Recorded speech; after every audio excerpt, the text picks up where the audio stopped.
The massive alien ship appeared in space like a floating crystal mountain, its surface catching starlight and throwing it back in sharp, cold beams. It was bigger than anything humans had ever built, stretching for miles across the empty darkness.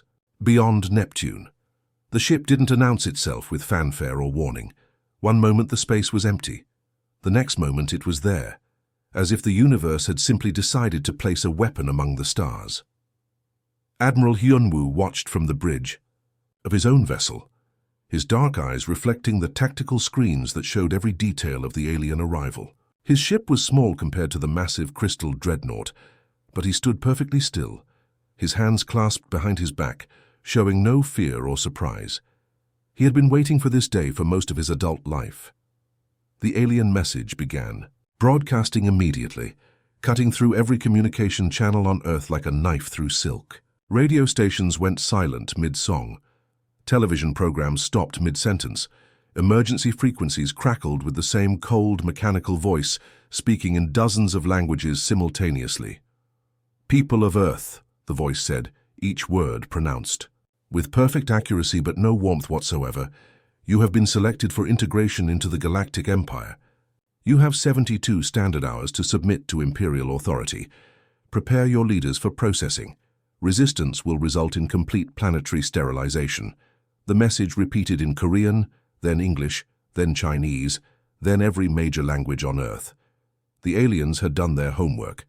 They knew exactly how to speak to every human on the planet, which should have been impossible, unless they had been watching for a very long time. Deep beneath the busy streets of Seoul, in a command center that officially didn't exist, General Minji felt her stomach tighten as she heard the ultimatum. She was a small woman with sharp features and eyes that missed nothing. Beside her, Dr. So-young adjusted her glasses and pulled up files on her computer screen that were marked with security clearances so high that most government officials didn't know they existed. 72 hours, Minji said quietly, her voice steady despite the weight of the moment. "Just like we predicted." Dr. So-young nodded, her fingers already flying across the keyboard. "The Prometheus project goes active in 3 hours. All stations are ready." Around them, the underground facility hummed with quiet activity. Men and women in military uniforms moved between computer stations and communication arrays, their faces calm and focused. They had been preparing for this exact scenario for 30 years, running drills and simulations, building weapons and strategies that no one on Earth's surface knew existed. The aliens above thought they were delivering an ultimatum to a primitive world full of people who had barely learned to leave their own planet. They believed they were threatening a species that fought with simple rockets and basic nuclear weapons. The Empire had been watching Earth for decades, studying human technology and military capabilities, and they had concluded that humanity would be easy to conquer. They were about to discover that humans were much better at keeping secrets than anyone in the galaxy had ever imagined. While the Empire's scouts had been watching and recording, humanity had been watching them right back, learning their technology, studying their methods, and preparing defenses that would shock the entire galaxy. The crystalline ship hanging in space represented the most powerful military force the galaxy had ever known. But the small, determined people working in the hidden command center beneath Seoul represented something the Empire had never encountered before, a species that had turned paranoia into preparation, and preparation into a weapon that could reshape the balance of power among the stars. 30 years ago, Dr. So-young was just 25 years old, fresh out of university with a physics degree and dreams of unlocking the mysteries of the universe. She never imagined that the universe would come crashing down to Earth in the form of a metallic object streaking across the Siberian sky like a falling star. The crash site was remote, buried deep in the frozen wilderness where few humans ever ventured. Russian authorities cordoned off the area within hours, but not before local hunters had seen the strange, angular wreckage that looked nothing like any aircraft they had ever encountered. The metal was too smooth, too perfect, and it hummed with an energy that made their teeth ache when they got too close. While politicians around the world argued in secret meetings about whether to tell the public about the discovery, Dr. So-young found herself recruited into a team of scientists from 12 different countries. They were told only that they were working on something that could change the future of humanity, and that everything they saw or learned would remain classified for the rest of their lives. The alien probe was beautiful in a terrifying way. Its hull was made from materials that shouldn't have been possible to create. Metals that bent light around themselves and circuits that operated on principles human science had never discovered. But Dr. So-Young and her team were determined, working 18-hour days in underground laboratories, taking apart every component with the careful precision of archaeologists uncovering ancient treasures. Within 6 months, they had cracked the probe's data storage systems. What they found inside changed everything. The probe contained detailed records of dozens of worlds, complete with military assessments, population counts, and invasion timelines. Earth was listed as Target Designation 847, classified as a primitive world with limited defensive capabilities. The files revealed the Empire's standard procedure: send scouts to observe a target world for several decades, catalog their weapons and technology, then arrive with overwhelming force to demand surrender. Most species submitted immediately when faced with the Empire's massive fleets. Those who resisted were wiped out completely, their planets turned into cautionary tales for other worlds. But the Empire had made a critical mistake with Earth. They assumed that humans were too divided and too primitive to detect their surveillance. They were wrong on both counts. Dr. So-Young's team had not only found the crashed probe, they had also detected the scout ships still operating in Earth's solar system. Using the probe's own technology against its creators, they began tracking every alien sensor, every hidden observation post, every spy satellite the Empire had placed around Earth. Agent Tae-ho joined the project 5 years later, a former intelligence officer whose job was to coordinate the global response to what they had learned. He spent his days reading reports from secret facilities around the world, places where the brightest minds of every nation worked together on a single, terrifying project, preparing for the day when the Empire would come calling. The aliens thought they were watching a divided world full of primitive humans who still fought each other with crude weapons. They had no idea that their surveillance had actually united humanity in ways that centuries of diplomacy had failed to achieve. Every major nation on Earth was now secretly working together, sharing technology and resources to build defenses that would make the Empire's previous conquests look like training exercises. The submarine descended through the darkest depths of the Sea of Japan, its hull creaking under the immense pressure of 4 kilometers of water above. Admiral Hyunwoo stood in the observation deck, watching through reinforced windows as artificial lights began to pierce the absolute darkness below. What he saw defied every law of engineering that most people thought possible. The ocean floor had been transformed into something that belonged in science fiction. Massive structures rose from the seabed, like underwater skyscrapers, their surfaces gleaming with strange metals that seemed to absorb and reflect light in impossible ways. These weren't buildings meant for human habitation. They were weapons of unimaginable power, hidden beneath miles of water, where no satellite or spy plane could ever detect them. Engineer Da-un guided the Admiral through corridors that hummed with barely contained energy. She was a small woman, with calloused hands and eyes that sparkled, with the joy of someone who had spent her entire career building things that shouldn't exist. The walls around them pulsed with veins of light, carrying power from fusion reactors that had been running silently for 15 years. Each railgun is 300 meters long, Da-un explained as they entered the main firing chamber. They can accelerate a projectile to 15% of light speed. At that velocity, even a small piece of metal becomes a planet killer. The Admiral looked up at the massive weapon that stretched above them like a metallic cathedral. The railgun's barrel was wider than a subway tunnel, its surface covered in cooling systems and targeting arrays that could track objects moving at impossible speeds across the entire solar system. When this weapon fired, it wouldn't just destroy its target. It would erase it from existence so completely that there wouldn't even be debris left behind. But the railguns were just the beginning. Da-un led him deeper into the facility, past laboratories where teams of scientists worked with devices that bent reality itself. The gravitational manipulation systems looked like abstract art sculptures, all flowing curves and impossible angles, but they were actually machines that could grab space-time and twist it into knots. "Watch this," Darwin said, activating a small demonstration unit.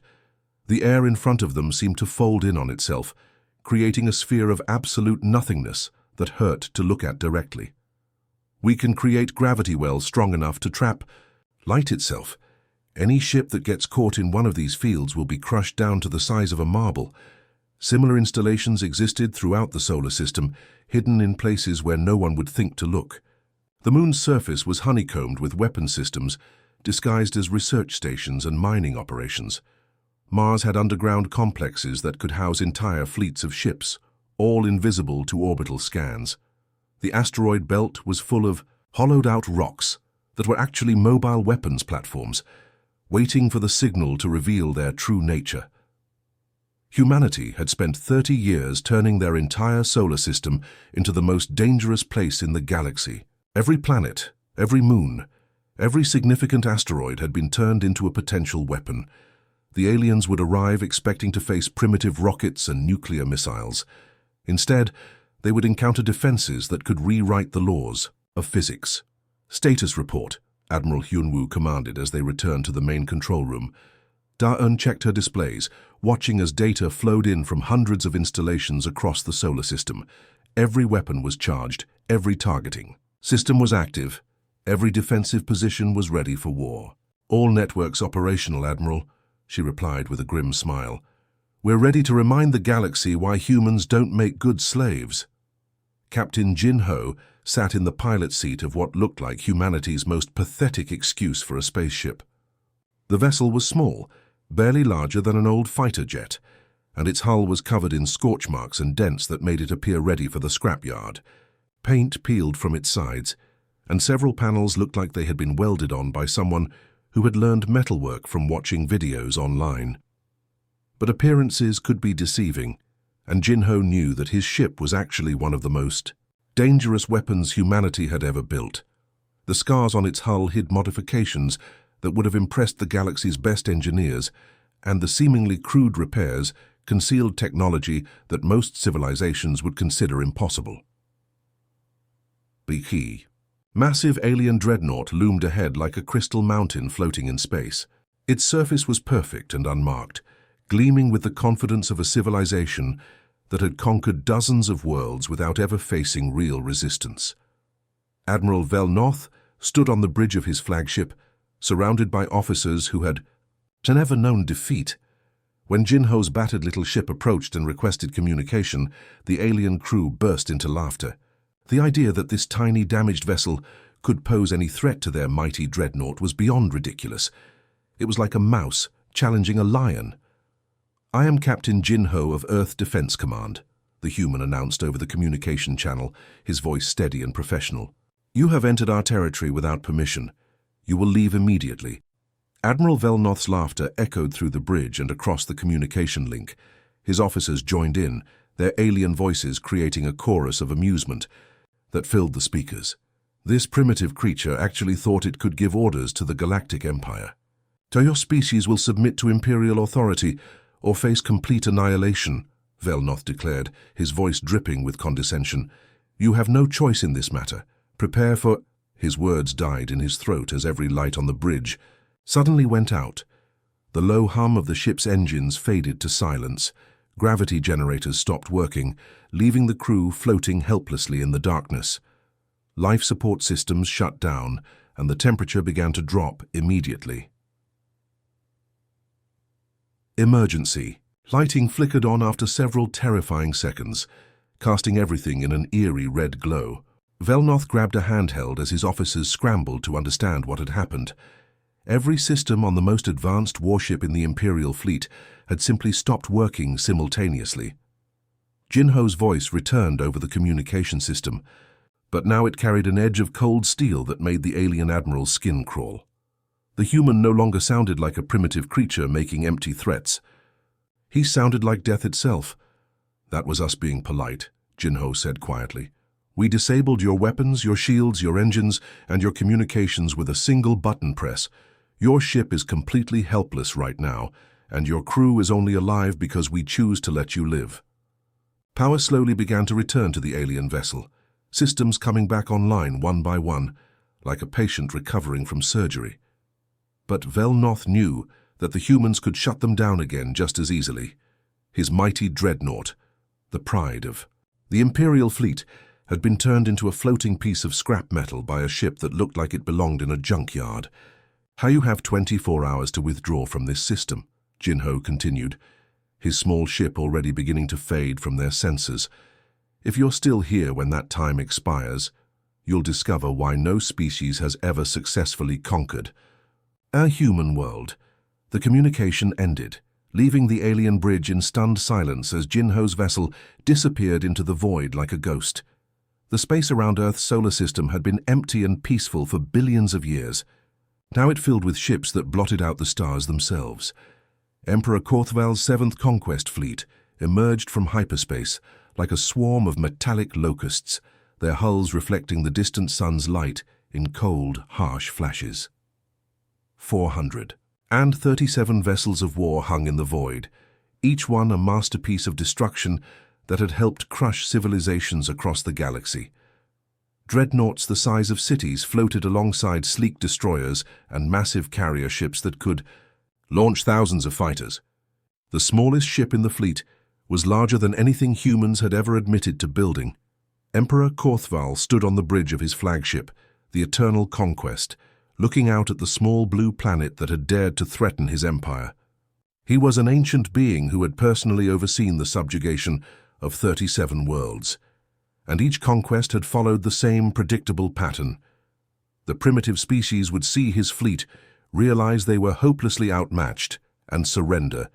Within hours, Earth would be no different. The humans had shown some clever tricks with their small ship, but tricks wouldn't save them from the overwhelming power of the Imperial fleet. Korthval had brought enough firepower to crack planets in half. Whatever technology the humans had, developed in secret, it couldn't possibly stand against 4 centuries of Imperial military might. 4,000 kilometers beneath the bustling streets of Seoul, Dr. So-Young sat in front of a console that she had hoped never to use. Her fingers moved across controls that would activate weapon systems hidden throughout the solar system, devices that had been waiting in silent readiness for 3 decades.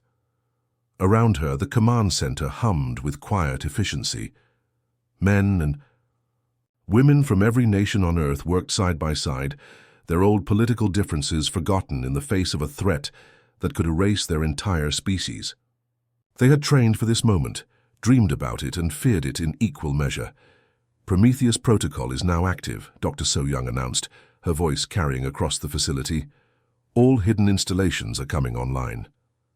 Across the solar system, things that had appeared to be harmless research stations suddenly began to unfold like deadly flowers.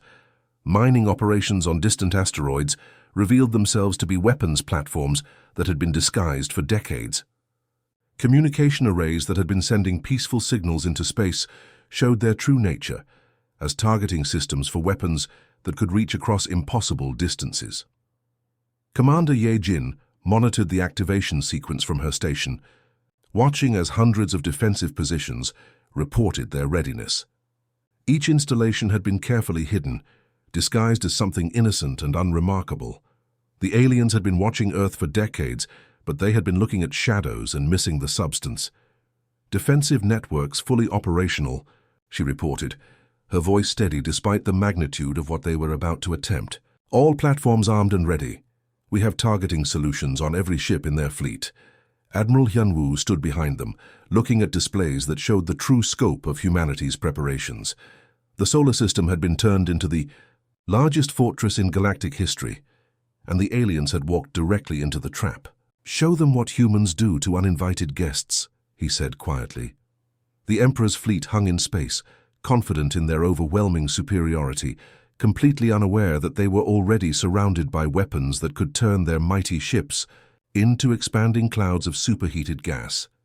The Imperial vanguard moved through the outer solar system, like sharks entering what they believed to be a goldfish bowl. 25 of the Empire's finest warships glided past Neptune's orbit, their sensors scanning for the primitive defense satellites and crude missile platforms they expected to find. The alien commanders were relaxed, almost bored, as they prepared to sweep aside whatever pathetic resistance the humans might offer.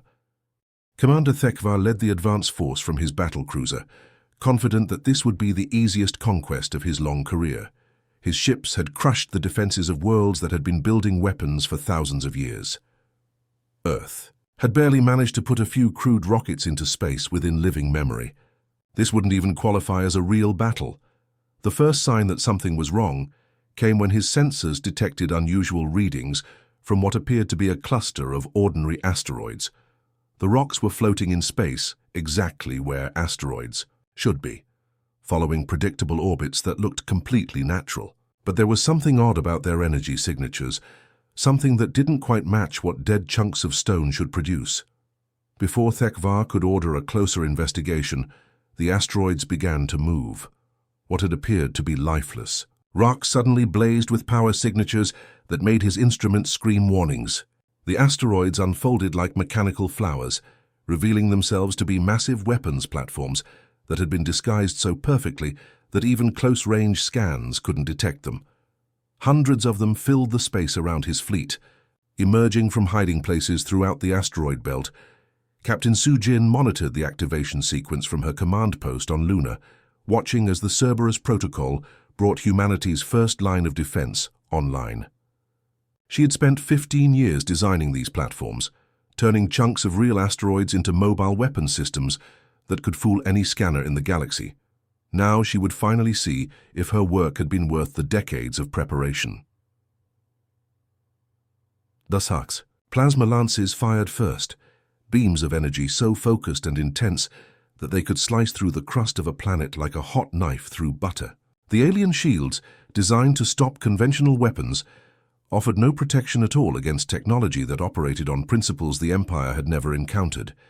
Imperial warships that had survived countless battles simply came apart as the plasma beams cut through their hulls. Antimatter warheads followed seconds later, each one containing enough destructive power to level a mountain range. When they detonated against alien shields, they didn't just destroy their targets. They erased them so completely that not even debris remained, just expanding spheres of pure energy that lit up space like newborn stars. Within the first 10 minutes of combat, 12 Imperial vessels had been completely destroyed. The survivors found themselves trapped in a maze of weapons platforms that seemed to appear from nowhere, each one unleashing firepower that exceeded anything in their databases. Ships that had conquered entire star systems were being hunted, down and eliminated by automated defenses that operated with ruthless efficiency. Commander Thekvar's desperate voice crackled across Imperial frequencies as his own ship took critical damage. "This is Vanguard Command to Imperial Fleet. The humans are not primitive. Repeat, the humans are not primitive. They have weapons technology beyond our classifications. We are taking massive casualties." The message reached Emperor Korthval just as the last of his advance force was reduced to glowing particles. In 1 hour, Captain Sujin's automated platforms had destroyed more Imperial vessels than most civilized species managed in entire wars. The galaxy's most feared military force had just learned that they were no longer at the top of the food chain. The intercepted alien communications painted a picture of growing terror that would have been almost amusing if the stakes weren't so deadly serious. Commander Yejin sat in her lunar command post, listening to Imperial fleet channels as enemy commanders tried to make sense of what was happening to their supposedly invincible armada. Their voices, translated by human computers, carried a panic that these aliens had probably never experienced before. "Command, this is Battle Group 7, came one desperate transmission. "We've lost contact with our entire advance squadron. Something is destroying our ships faster than our sensors can track. Request immediate reinforcement." Another voice cut across the channel, raw with disbelief. "Our weapons are having no effect. The human defenses are absorbing direct hits from our plasma cannons like they're nothing more than flashlights." Admiral Velnoth, who had survived the humiliation of Jinho's demonstration days earlier, finally understood the magnitude of the trap the Empire had walked into.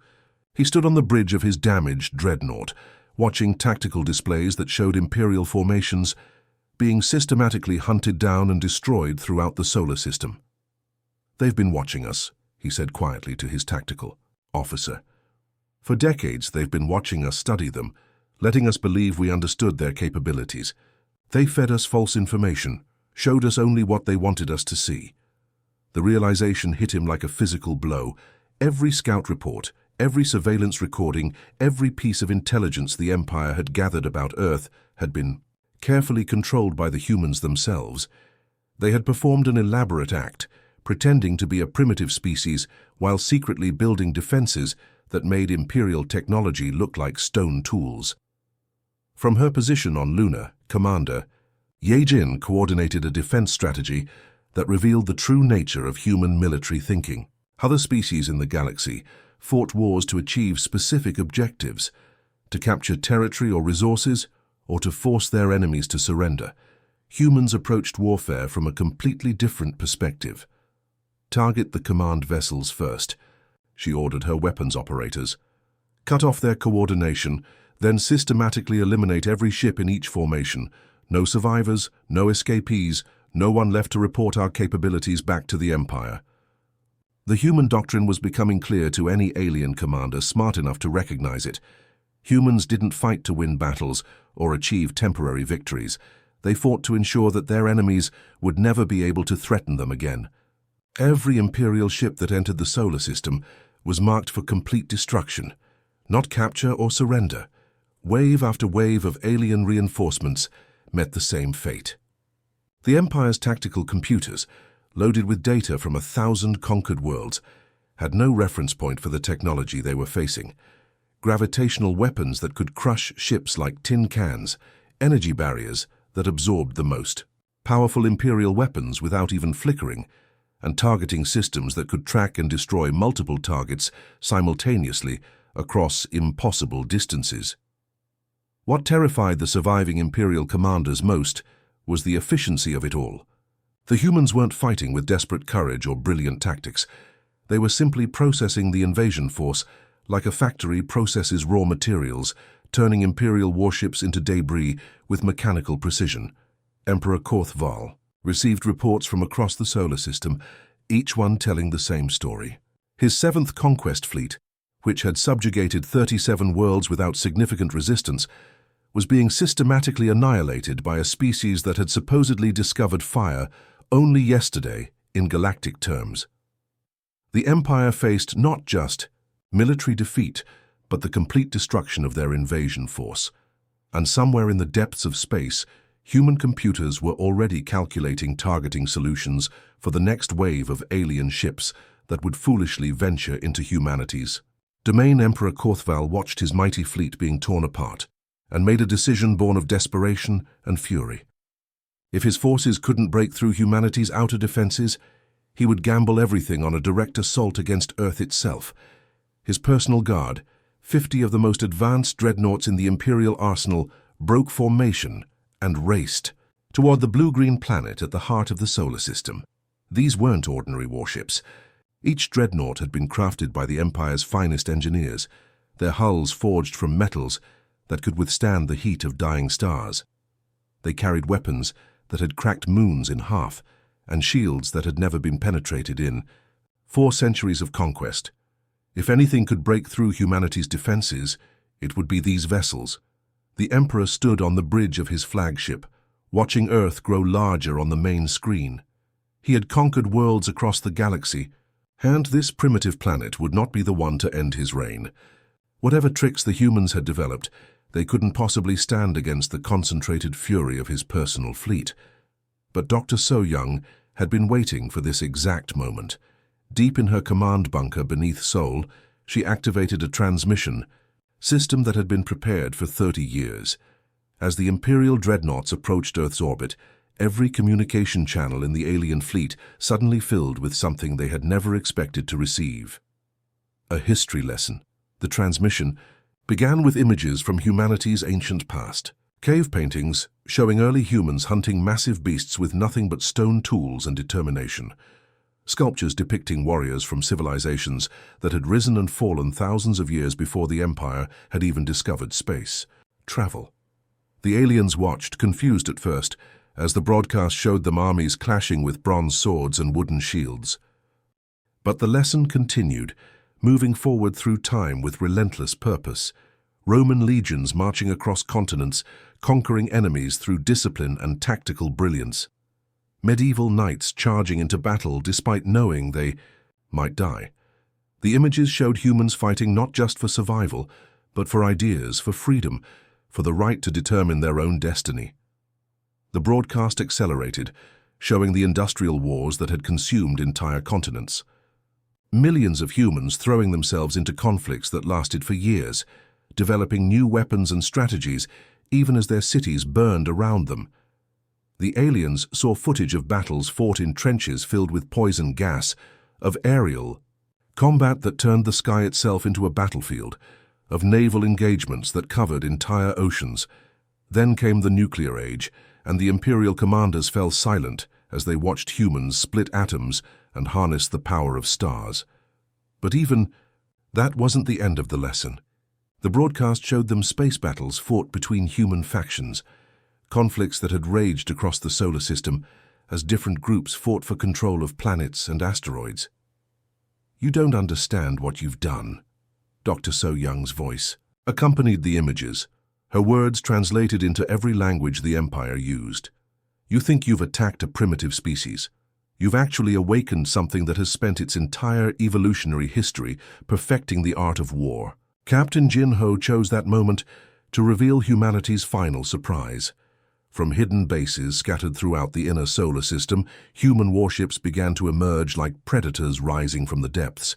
They had been waiting in concealment behind moons and asteroids, inside hollowed-out rocks and beneath the surfaces of planets.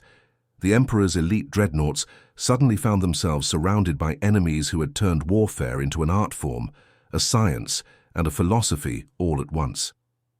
These weren't the crude vessels the Empire expected. They were the products of a species that had been fighting wars since before recorded history, and who had spent 30 years preparing for this exact battle. The proud 7th Conquest Fleet, that had arrived at Earth with over 400 vessels, now limped away from the solar system as fewer than 30 battered survivors. Their hulls were scarred and blackened, their formations broken, their confidence shattered beyond repair. Ships that had once struck terror into the hearts of entire civilizations now fled through space like wounded animals seeking shelter.